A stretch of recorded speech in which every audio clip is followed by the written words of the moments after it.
On April 25th, Israel marks 75 years of existence, commemorating the Declaration of Independence of 1948. But this year, amid the fireworks, military parades and flag waving, the government of Benjamin Netanyahu will be on the lookout for disruptions and more protests after a controversial plan by his government to overhaul the judicial system saw hundreds of thousands of protesters in the streets of Israel, and a strike that saw Ben-Gvir airport, Israel's largest, and huge parts of the economy shut down. A last-minute U-turn by Netanyahu, announcing a delay in voting on the plan, brought some respite to the government, but tensions remain high. For Palestinians, Israel's Independence Day has a very different meaning and marks their mass displacement, known as Nakba, or the catastrophe, as Israeli settlements, illegal under international law, continue to spread in the West Bank. All these tensions have been brewing for decades, but came to a head this past few months. So why now? And what does it mean for the future of the State of Israel and Palestinians? In this episode, I am joined by Hilde Henriksen-Våge. She's a professor of history at the University of Oslo and research professor at PRIO, and has worked extensively on the role of Norway on the Oslo Accords. I am also joined by Jørgen Jensehaugen, senior researcher at PRIO, author of the book Arab-Israeli Diplomacy under Carter, and various articles on the Israel-Palestine conflict. I am Arno Siad, and you're listening to Peace in a Pod.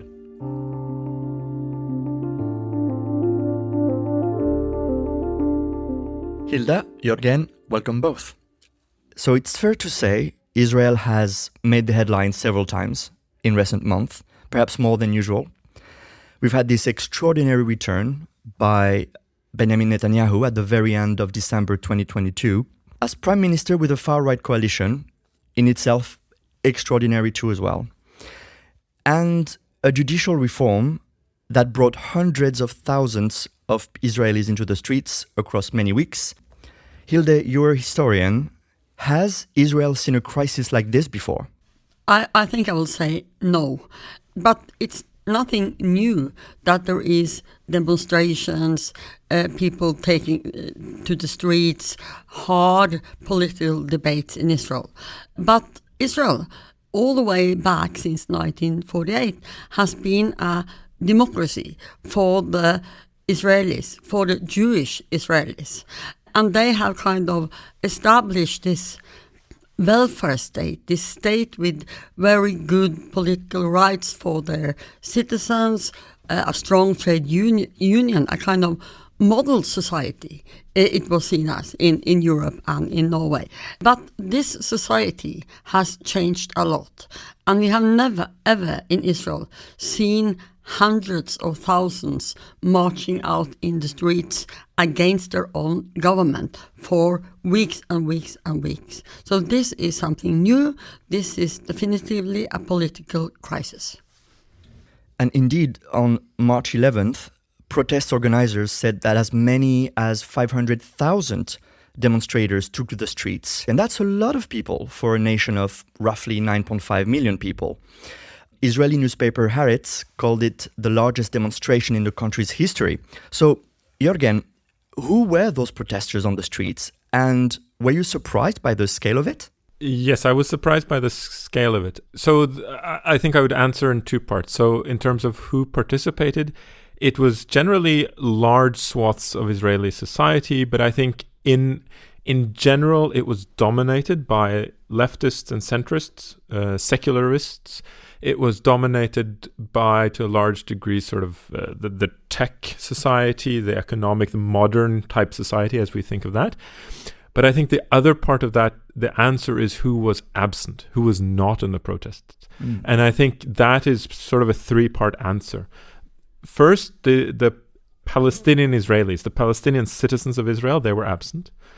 Second, sort of the Orthodox society was absent. And then sort of the right-wing core, the Likudniks, as we think of them, but also the far right, they were absent. So it was like three groups were absent, but beyond that, it wasn't just secularists. So there were a lot of religious people in the demonstrations, but the three groups I talk about, they were absent. Right, and I guess this echoes a little bit the different sentiments towards that judicial reform that Netanyahu's government has been trying to bring about. So, Jürgen, for our listeners, can you remind us what the current system is and what are those proposed reforms? So, one thing I would like to say is that the judicial reform is a clever way of framing it, because reform sounds positive, right? So the opposition, they frame it as a judicial coup, as a complete change of what Israel is, and they talk about it as a destruction of the liberal democracy. And we'll get into the problematizing what it means that we call Israel a liberal democracy. But just to be short about what the system was, the answer to that, in a sense, is that Israel is a peculiar type of state which does not have a constitution. What it has, it has a declaration of independence. It has a set of so-called basic laws, and those basic laws have sort of a constitutional weight. And then it has a set of other laws, normal laws, so to speak. And it is a parliamentary democracy, but there is a balance of power where the legal system, the High Court, the Supreme Court, checks whether laws passed in parliament are acceptable according to this complicated set of basic laws. So they interpret what the parliament decides on, the Knesset. Now, what Netanyahu and his government is challenging is who appoints the Supreme Court. Now, traditionally, that has been appointed through sort of a complicated set of appointees where there is sort of a balance. So that it's the typical balance of power between the judiciary and the legislative branches of power. What the Netanyahu government is now doing is basically destroying the independence of the judiciary, meaning that if you win the election, you also win the judiciary. So that's why it's called a judicial coup, because it means that if you win the election, you win everything. There is no checks and balances. It was actually former Defense Minister Benny Gantz who spoke of a constitutional coup, as you said. And on the other hand, you do have Netanyahu saying that this is all baseless and that the plan would actually strengthen democracy. And this is really a narrative that has emerged with those protests and that reform, is that Israel's very democracy is at stake here. So you have Netanyahu's government on the one side saying this is baseless and this will make it better.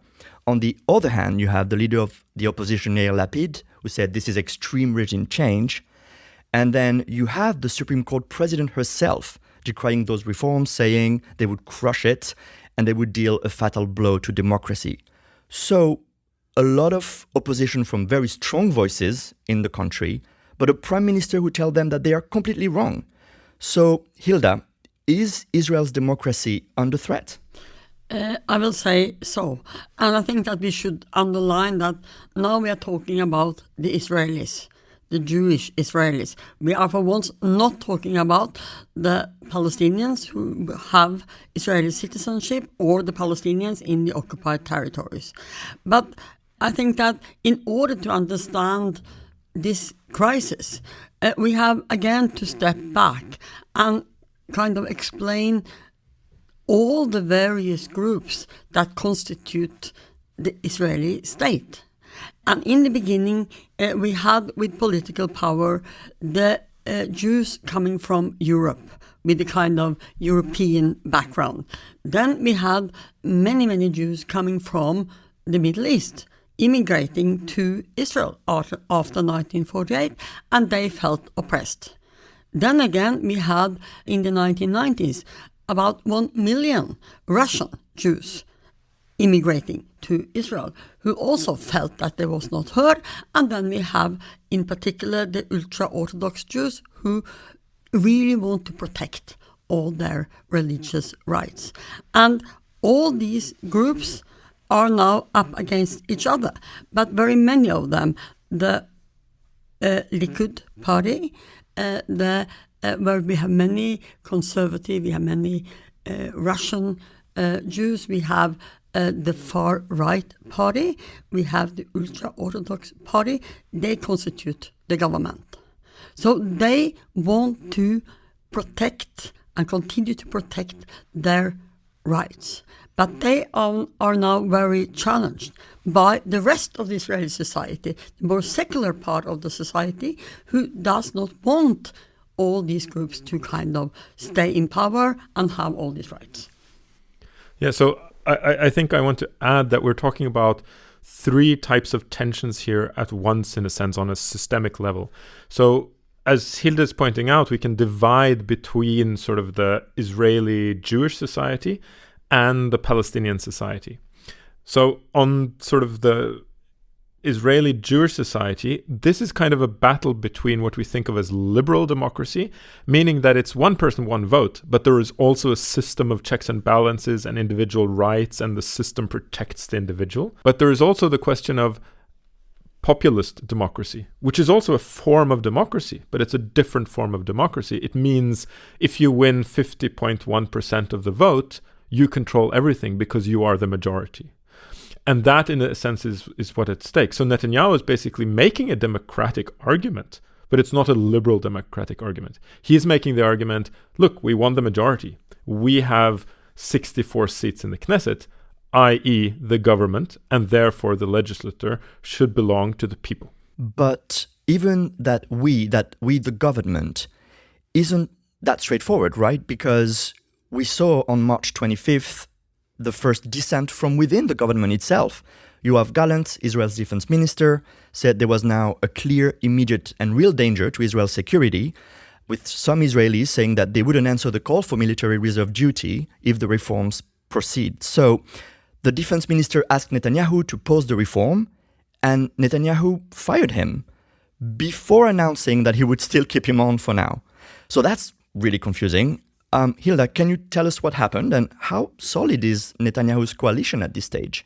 No, it's not solid at all.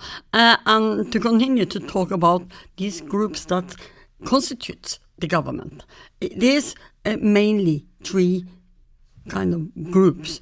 The Likud party, a major right-wing Israeli party, the ultra-Orthodox parties, and the very, very extreme right-wing racist parties called, in English, Jewish power. And it is in the name. They want more power for the Israeli Jews. And of course, these three groups within the government, they want different things. For instance, for Prime Minister Benjamin Netanyahu, it is extremely important that there will be passed a law in Knesset giving him as Prime Minister immunity. Why is this important? Yes, if this law is not passed, he will probably go to jail. So he has kind of the choice, being Prime Minister of Israel or going to jail. But in order to have the other groups supporting him, this is kind of payback time. He have to give these other groups various concessions, and they want different things. And that is why this coalition is weak, and we might see a split of the government in the near future. Yeah, so to add to that, I think it's important to point out that sort of the Orthodox parties, they're stably big. They usually have the same size of support no matter what. The far right-wing Jewish Power Party was not in the Knesset before, so they made this amazing election and they probably cannot repeat it. So they're going to claw themselves to that government, because if the government falls, they will not repeat that success. I think what is peculiar is that the Likud party, which has been very, very stable under Netanyahu, there seems to be cracks there, because there is some tension within Likud about this type of reform. So Likud traditionally is both a far-right party, but it's also sort of a liberal party in some sense. And there's a tension within that party about that. And they have usually rallied around the leader.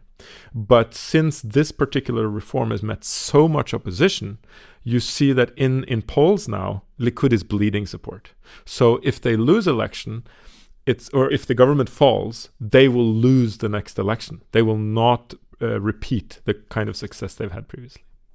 I want to pick up on what you said, Hilda, that Netanyahu's coalition was weak and that they want something out of this. Now, in politics, especially in a coalition, everything has a price. And It seems like that price for Netanyahu to postpone that reform yet keep his coalition intact was to concede something big to Itamar Ben-Gvir, his Minister of National Security and a very controversial figure. He approved a proposal to create a national guard. Hilda, can you tell us a bit about Ben-Gvir, why he wants a national guard, and what will it do in practice? Itamar Ben-Gvir, he is a very controversial, extremely right-wing figure. He has participated in a lot of actions against the Palestinians and others, so that he actually didn't have the opportunity to run for elections before this time.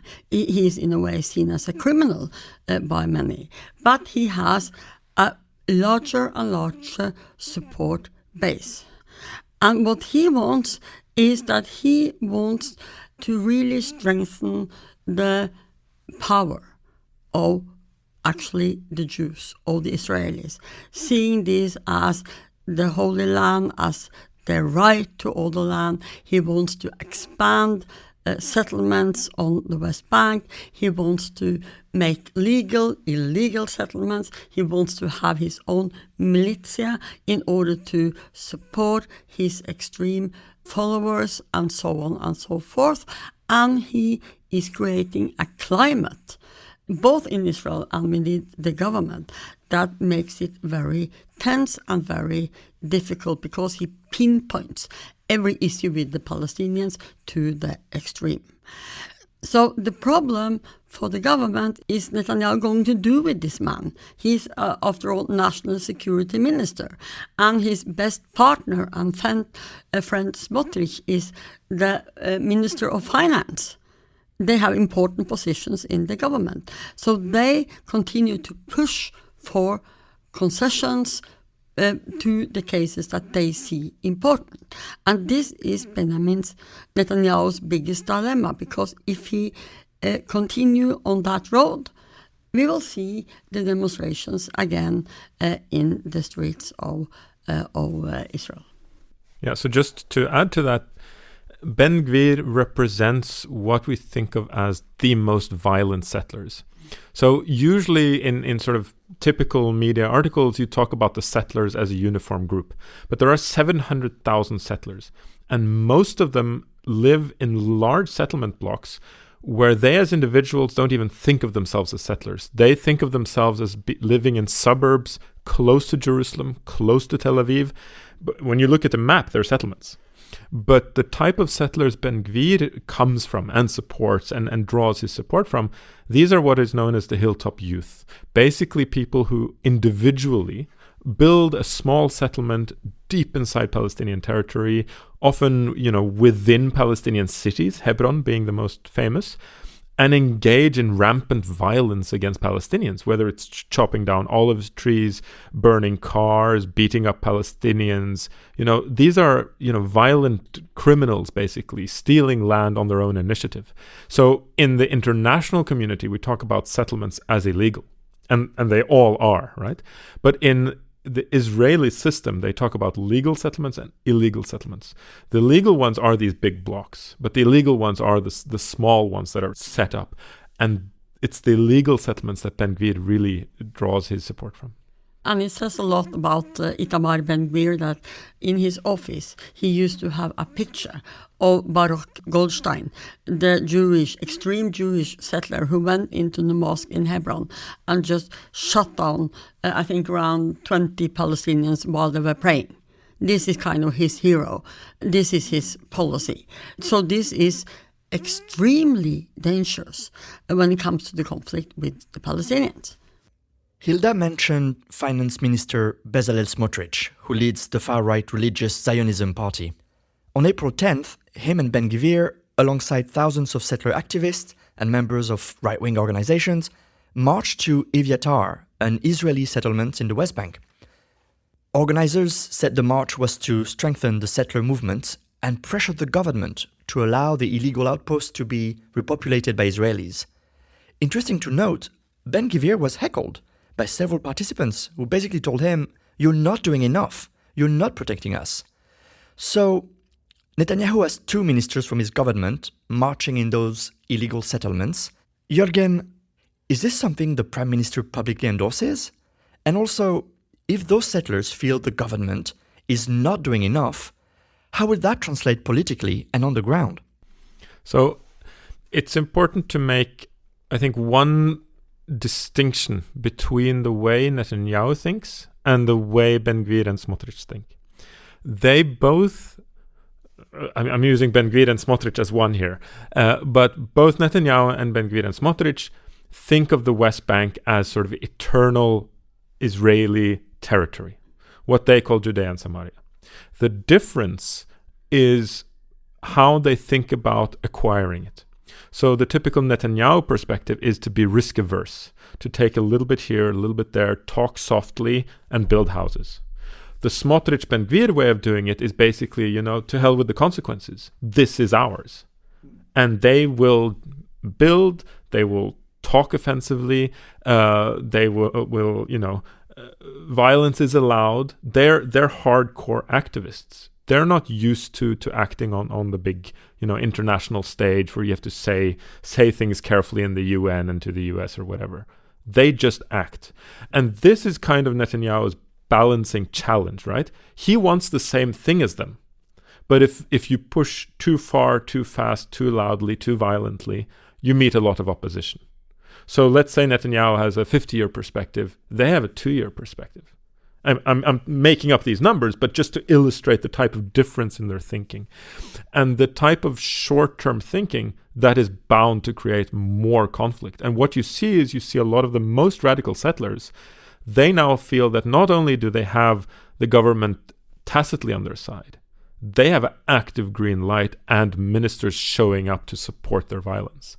So the most extreme example of that is what was known as the pogrom in Hawara, where settlers burnt down basically a Palestinian village, and right afterwards Smotrich goes out and says, the village should be removed, right? And that is the type of language that you haven't really seen, at least on a top political level, before. I would just like to add that this is also dangerous because the frustration on the Palestinian side is already so high. You see there so many young people, they never experienced the days in the 1990s where there were talks about compromise or peace or dream of a Palestinian state. They are raised in violence, and very many of them are, of course, extremely provoked by these new settler activity. So it's very easy here to light the fire, and then we have a kind of explosion, meaning that we will continue to see more and more, I'm afraid, clashes with the Palestinians. I want to pick up on something Jürgen said about Bezalel Smotrich and his comments that a Palestinian village should be quote-unquote erased. He apologized for these comments, but they caused quite a stir in the United States. The Biden administration called it repugnant and irresponsible, which made his visit to Washington, D.C. a few days later rather awkward. More than 100 Jewish American leaders signed a statement opposing it, and no member of the Biden administration met with him. A few weeks later, while in Paris, he made headlines again when he said there is, quote-unquote, no such thing as a Palestinian people, essentially denying their very existence. So Hilda, can you give us a sense of how bad relations are at the moment between the United States and Israel? I'll say, yes, it is bad. But I would more than that like to underline that still the United States is Israel's best friend. And the case is that whoever it will be in the US who will run for elections, it be president, it will be member of Congress, you name it, they really need to think about how they portray Israel. And this is not because of the American Jews. They are only 2% of the population in the United States.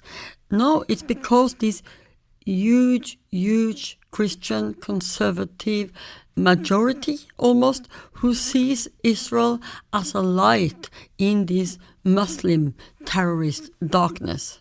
So if you want to win any elections, you cannot still afford to have any kind of quarrel with Israel. When that is said, it is very seldom we see an administration in Washington talking in such a language to Israel as we have seen now, repeatedly, over and over again. And I think that the Biden administration is, to put it frankly, rather pissed with Netanyahu, and they have been so for a very long time. Netanyahu, he used to run in and out of the White House, and now he has not even been invited. I think it's not only rumors who tells us that he feels personally insulted, but it is a very strong signal coming from Washington to this government that, dear Jerusalem, shape up. You cannot continue with this policy, creating such huge conflict internally in Israel and also when it comes to the Palestinians. Although the US don't care that much about the Palestinians, but they care about that this is conflict. This is making it dangerous in the Middle East. So is Netanyahu just basically banking on a return of a Republican administration that would be perhaps more sympathetic to them? Let me put it in the simplest terms, I think. Netanyahu and Obama hated each other. Obama gave Netanyahu the biggest package of money any US president has ever given Israel. $3.8 billion per year. And that was a 10-year commitment. The debate in the US, it's not really about whether to keep giving that annually. It's about how much top-up to add to that. So it really says a lot. The tensions are high, but the support is stable. Of course, for Palestinians, Israel's Independence Day has a very different meaning and marks the anniversary of their mass displacement. The issue of continued occupation and illegal settlements in the West Bank isn't going anywhere, and we are here in Norway, home of the Oslo Accords of 1993 and Oslo Accords II in 1995. Hilda, can you remind our listeners what those accords included for Israelis and Palestinians and why they failed to bring about a state for Palestinians? The Oslo peace process reflects the fundamentally asymmetrical power situation between the Israelis and the Palestinians, where you have Israel as the stronger party, you have the Palestinians as the weaker party, and we have small, weak Norway, who tried to and really managed to negotiate this agreement. And then the question to ask is, what kind of agreement was this Oslo agreement? It was an agreement where Norway, as the weak mediator or facilitator, really played the game according to Israel's rules of the game, because Israel was the stronger party. This was not because Norway in particular liked Israel so much, or the Israelis, but Israel was the stronger party. And the Palestinians, they were so weak that they kind of had to take and accept what came out of the negotiations that were kind of decided by Israel. And this was the reality we saw on the ground in Israel and in Palestine. The Palestinians had this huge dream of a Palestinian state.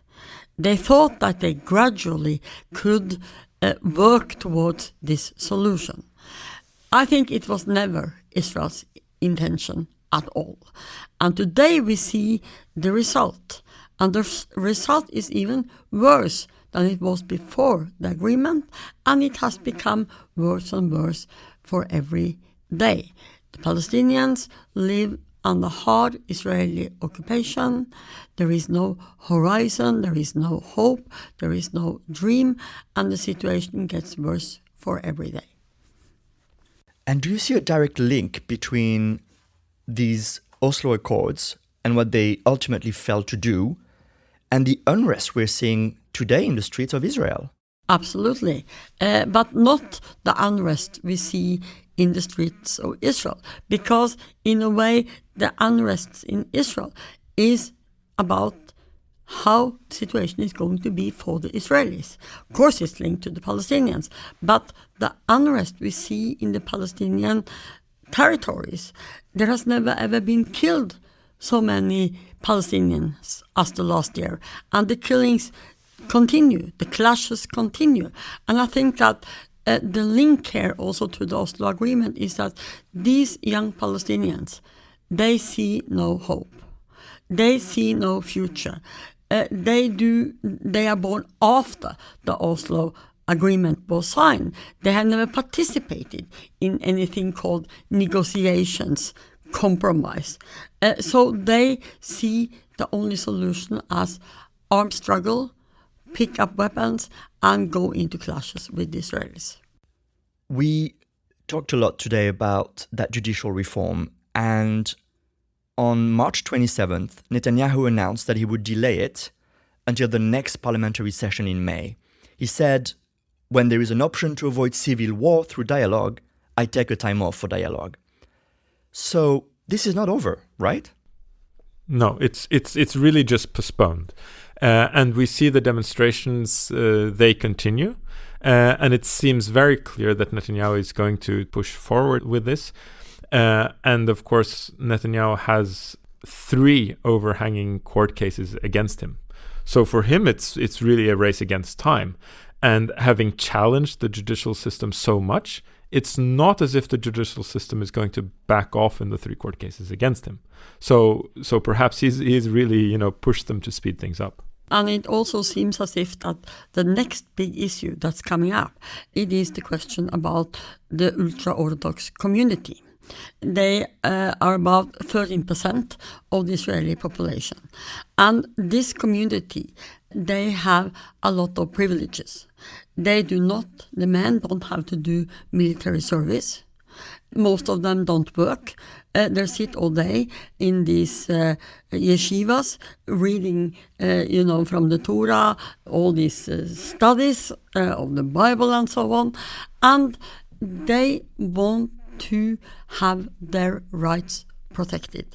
They want to continue not to do military service and also not work and then pay tax to the Israeli society.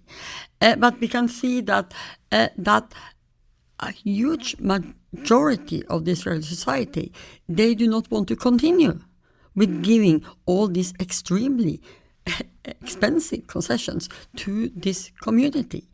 And this might be the next problem for Netanyahu, because they are a very stable part of his coalition government. So what does he do when this comes up in Knesset about, again, protecting these ultra-Orthodox groups? So I think we will just have one round after another round, one case after another case, and I don't dare to say anything about how this will end for the Netanyahu government. And how will it end for Palestinians? I mean, how does this judicial reform potentially affect them? What does it mean for those illegal Israeli settlements there? So I think this is really a core debate that's very often the elephant in the room. To put it in sort of simplistic terms, Israel is 2 systems at once. On the one hand, as we've talked about, at the start of this discussion, it is a liberal democracy for primarily its Jewish citizens. On the other end, it is a military dictatorship, occupying power for the Palestinians who live in the occupied territories and East Jerusalem, which by international law is occupied territory. And those 2 things exist at once. And this is the reason we've had increasingly this apartheid discussion in international fora, right? Are these systems actually one and the same? And your rights depend on where you live, who you are, and whether you're a citizen or not. I think these demonstrations and the current government really highlight the tension there. Because on the one hand, the demonstrations are really about the reforms that affect only those who have citizenship. But on the other hand, the same government is making reforms that change the status of Palestinians in the occupied territories. And one of the major things they've done is they've transferred authority of the occupied territories from the IDF, which is the Israeli military, to the portfolio of Smotrich, the Minister of Finance.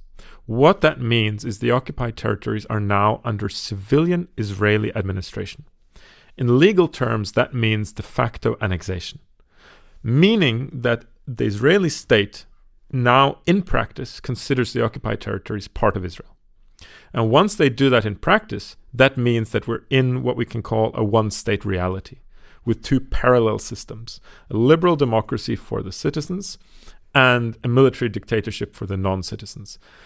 And using the term, the common term between the river and the sea, we have one system overall, but two systems within that system. And the demonstrations only address one half of that. They only address the rights for the citizens. But things are getting increasingly terrible, basically, for the non-citizens. And that's not just about the type of settlement violence or settler violence, but it's about their legal status. And what's happening is that there is no horizon with any good outcome for the Palestinians. And as we we can talk a lot about, we have a generation that has no hope. They have no political horizon. Two-state solution is dead. One-state solution with equal citizenship is not even a talking point. So we're stuck in this liminal space where there is a no-solution limbo, where the Palestinians don't get citizenship and they don't get a state. So basically the current government is destroying two systems. They're both destroying sort of the core of their liberal democracy, but they're also destroying the potential for any solution for the Palestinians. And this is why this apartheid discussion is going to become more and more prevalent, because what is the horizon? And there is no positive one. Hilde, Jørgen, thank you very much. This episode was produced and edited by Arno Siad and Brage Pedersen and contains clips from the Office of the Prime Minister of Israel and The Guardian.